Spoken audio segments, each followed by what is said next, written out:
Hari Om. Next mantra, 42, 3 yogic disciplines. Sanskrit is Brahmacharya, Mitahara, Yogi, Yoga, Paraayana, Abdadordvam, Bhavestido, Natra, Karya, Vicharana.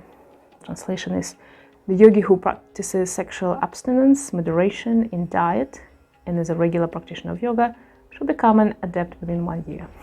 Very specific instruction. One need to not have any doubt about it. And like in anything, you will say, the intention is the most important, and then the rest will come. And if you're not there mentally, you're not yearning for something in your life, it will not come, or it might come in not in the form you want it to be or you need it to be, and you'll have this sour taste of unsatisfaction.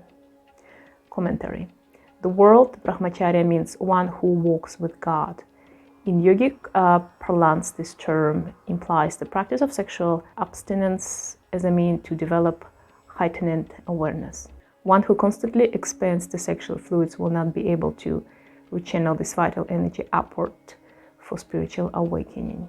Brahmacharya also refers to abstention from sexual interaction as a means to maintain constant communion with Brahman, or the absolute reality.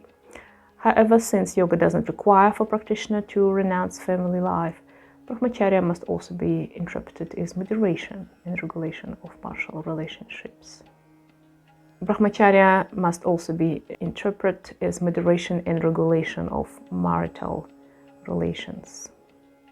So it tells you there's, two ways of come to this. We know about monks and Brahmacharya, very common thing practiced back in the Middle Ages as well, in churches. In Christianity, it's one of the ways it used to be as well. I don't know now, probably now as well, about Brahmacharya.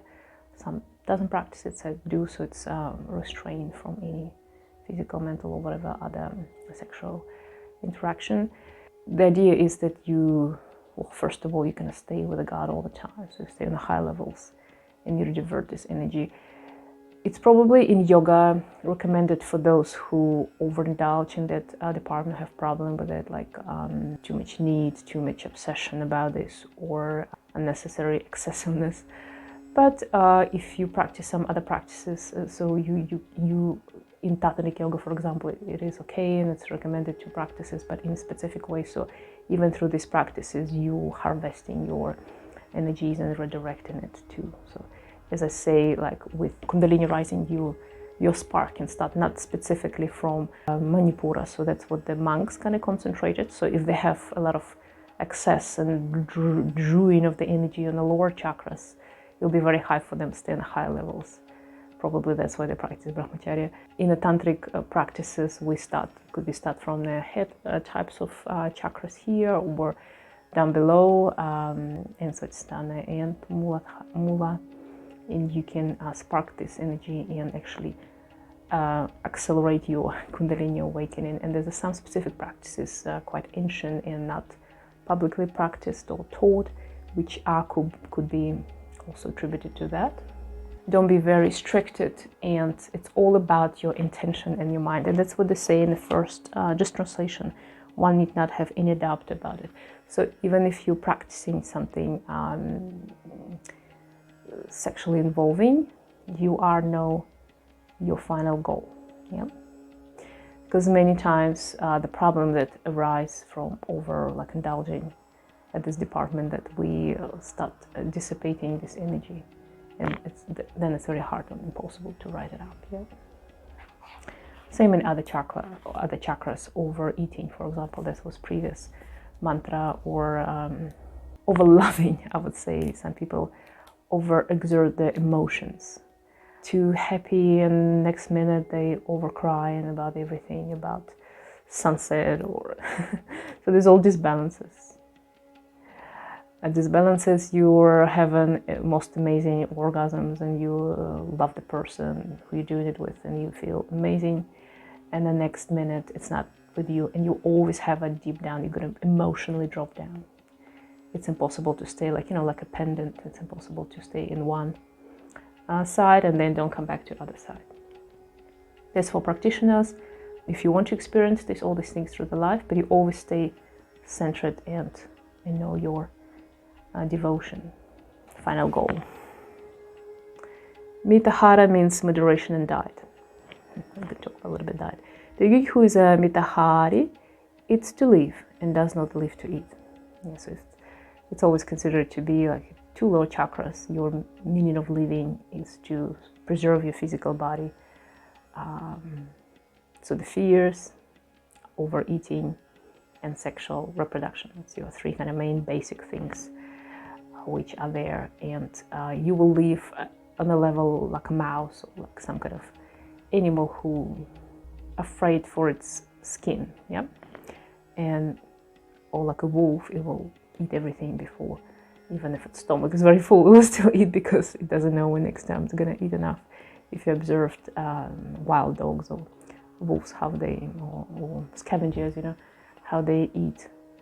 We are intelligent and spiritually awakened beings, and it's not our level. You are not animal anymore. Moderation in diet is necessary because all digestive functions are maintained by prana. So your prana, and it's not just the prana, it's also the physical body just designed like that. The moment we consume food, you always feel more tired or sluggish, depends what you eat, of course. We can have eat foods which give us energy, and the quantity of the food as well, very important. And you always remember about this, they have this rule of 3 parts of their stomach. Stomach is quite small if you consider, and you always need to fill it with the food. Only 1/3, second third should be your liquids, and the last third should be the air, because you want to, you don't want to, beat it up with the solid food, and then your body will just spend hours to trying to get rid of this fullness. And then if you think about your digestive tract, further down, intestine, it works like inflammation. So when you eat something, no matter how healthy it is, your body liquids, usually the lymphatic system, gonna rush towards your intestine. It's very long, it's very big, and they work is to removing extra toxins or good materials, good vitamins along the body. So when you overeat, you have a lot of mucus created, especially if it's like a meat product or something like that, or salty or bread, something that have small value and actual liveliness of the food. And then the immune system will try to get rid of it, this inflammation. It's considered to be like you get, ill. That's why like we're congested with the nostrils if we have a respiratory problem. And this mucus will try to remove it. And if you don't help your body, if you don't fast after, or drink a lot of water, or do some movement, it will clog you and you feel sluggish and even sleepy and then sick as a result. And many people come to me and they have long-term years of clogged nostrils, throats, or even asthmatic. Asthma is this long-term mucus in the body which haven't been removed and stay in the lungs. And there's never been one point in the life of these people who they have a chance to stop and allow the body just clean itself. Like you do clean your house, I hope you do. You need to clean your house. Sometimes you do like a general fast cleaning, but once in the season or months, you have like this general cleaning. You go on the shelves, you go behind, behind the couch, you trying to clean everything nicely. You wash the windows, wash the curtains. That same we need to do with our body. And when we don't, the body doesn't have chance to do it. The night quite short, and often we eat before night quite late, and it's very heavy food, and in the morning straight away we're having a good breakfast full of sugars.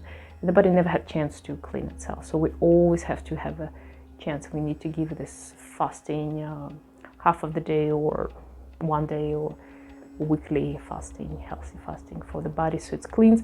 And then the immune system will go, the moment it clean up your digestive tract from mucus and stuff, the immune system will have time and forces to go and heal whatever it needs to be healed. And if it's constantly here, it never, other parts of your body, eyes or ears or throat will be neglected, and the mucus will accumulate there. Nobody will have a chance to remove it from there. And you will end up with chronic disease development. And that's what's happening with asthmatic. Asthma could be treated by rethinking your diet. It could be that you have some asthma as a reaction for the allergies or something, chemicals and this kind of stuff. But when I'm talking about fasting cleaning, I'm talking about as well cleaning your everyday's life from exposure to chemicals, toxins. Could be from outside, soaps you're using, the water you're drinking, even the plates you're using, this kind of stuff. But also most of it will be the food. And even if you cleanse your body from the toxin and change your diet for some time to cleanse, the immune system will become so strong that will go and will fight even the toxins you're exposed to. So it doesn't mean you have to give up your life and move to faraway mountain, country, village, only drink the pure milk from the cow, this kind of stuff. No, you just need to allow your body to have a chance to heal itself. So it's a little bit off the mantra, but I need to say that.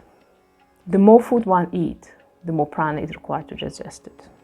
Therefore, the yogi practices moderation in diet in order to avoid unnecessary expenditure of the energy on digestion of food, which is not required for the body processes. Yeah, so the body always will store or conject, try to get rid of these toxins in terms of like a fluid inflammation. Yeah, the cancer as well could be one of those reaction to that. Yeah, he's also careful to take light, pre-digested foods, which require less time and energy to metabolize than heavy, spicy, or acidic foods. So the less complicated your food is, remember this rule of 4. So you have more than 4 ingredients, like in your salad or vegetable soup or whatever you're doing. It's too much for one intake for your body to digest. So even if it's veggie soup, and some people just put like 10 types of veggies, and you think about the all different energetic levels, different on terms of consumption and how they combine to each other and react and re-react, and they'll be all together brought to your stomach and digestion tract, and the body might, even that's healthy vegetables, organic, nice, pure, everything, but it will be too much overload for the body, and it will, or like sugars, like fruit with straight away consumed after you eat your vegetables, for example, if you're super healthy. I'm not even talking about the meat. And then it will cost, what's happening with the fruits, they very fast go bad. So in a stomach, high temperature, whatever, 38, 39 degrees in our digestion tract, and you throw the fruit, and if you just leave your fruit on the bench and come back in a couple hours, you see what's happening with the banana, whatever it's done, decomposed, and maybe flies come. So mold might exist. So that's what's going to happen in your stomach, and it's going to affect it, whatever soup or healthy food you eat before, rice or whatever. So think about this combination of the food when you're eating. In Ayurvedic, I know it's recommended to eat sugary stuff before your later consumption, because sugary stuff like fruit or whatever, honey or something you eat sugary, dates, it will go through the digestive tract faster, and then you will on top bring something like a rice or your vegetable soup, whatever you eat, that take longer to digest. I will probably just separate them, like I eat fruits in the morning and something, just the vegetables later. So have a couple hours in between, and then think about this over too much ingredients. And every time you have something, you go somewhere, whatever, and you have too much everything at one time, you always feel heavy, even if it's very light vegetables. Don't put too many in one go. Yeah. And also talking about pre-digested foods, so maybe like smoothies or slightly warm cooked. Though there's this another all different direction about raw food and stuff, which I kind of like follow as well. And there's a pros and cons. In the yoga, it could be slightly cooked, but same, don't overcook the food. If you're overcooking your vegetables, you will end up with a lot of dead type of food. So all your good life properties, prana, will just dissipate from the vegetables if you're cooking your food for a couple hours. There's a rule of 3-4 minutes, and that's enough to slightly warm up and slightly soften the vegetables for faster digestion, but don't overcook it. If you cook your vegetables for 20-30 minutes, you kind of mostly get rid of all the life and vitamins, and you will end up with a lot of this heavy leftovers, and your body will have to digest it. So it will create more mucus and toxins. So think about these things, yeah? Yoga Paraayana means regularity in yogic practice. Many people practice yoga, but very few are regular. Regularity is one of the most important disciplines to be cultivated in yoga. It is only through regular practice that success attained and the goal of yoga is reached. One who practices much yoga without regularity will never become an adept. One who practices yoga with regularity purifies and awakens the nadis and chakras so that Kundalini can ascend the middle path without any difficulty. And I just can tell you this from personal experience. It's absolutely true. In your life, there's a moment when you will be abstracted from it. And the deeper you go, the closer you are to this final goal, the more abstractions the life can give you. And it's mean you are on a good path. So just stay as a warrior through trying to come back to this regularity. And all of us have these moments when we fall down from the very cliff and almost climb the top of the mountain. We just very harshly falling down. So it's everybody going through that, and it's very normal. It's part of it. Without obstacles, there will be no progress. So you have to overcome it. And it's one of the top main things people come to me with. Apart from complaints about physical body, the second one is the most common. How should I be regular with my practice? I don't have time for it. Life is keep throwing me from place to place. And the moment you have family, children, it's like, oh my God, there's no time for anything. We have to find it. Yeah, there's no other way. The mantra states that the yogi who is able to practice the three disciplines, moderation in sexual interaction, moderation in diet, and regularity in yogic practice, will surely become a siddha or adept by the end of 1 year. So it's quite interesting to give you even this time frame. A siddha or adept is a yogi who has attained mastery or perfection of yoga and is able to manifest the siddhis or yogic powers at will. In order to be siddha, the chakras and Kundalini must be awakened at least to the level of anahata. Otherwise, siddhis may manifest, but not permanently or at will. Yeah, so that's very important that it comes to us and goes, yeah? And we all come, the moments we have this siddhi moments, and then other time we're totally down at the bottom of the ditch or the deep, yeah? And that's the beautiness of this life and on this land, in these bodies, which we can experience this throughout. So you can have these extremes in other worlds, as we talked before. Apparently there's 7 levels or even more. So 3 below, 3 above. You can be demigod, full god, and supreme god. You can be reincarnated in lower animal state or something evil state or ghost state, even worse. So you will not have chance to experience both. So you're going to be constantly in a horrible hell, or you're going to be constantly in everything perfect around you and magical. Everybody has siddhis, and there's no opportunity to develop, to evolve. And the human reincarnation considered to be one of the most desirable for actual yogi practitioner, because you can faster evolve. You can do it within the year at the same. Just go ahead and try, and trying to notice your even yoga practice and your progress in yoga and your desires and desires, what you want from yoga, what you don't want, and practice your yoga to just observing yourself in this as well, and stay slightly detached all the time, no matter what you do, because otherwise we become too fanatic, overwhelmed, or depressed, or hard on ourselves, blaming ourselves. That's not the yogic way either, so we have to stay detached no matter what. Hari Om.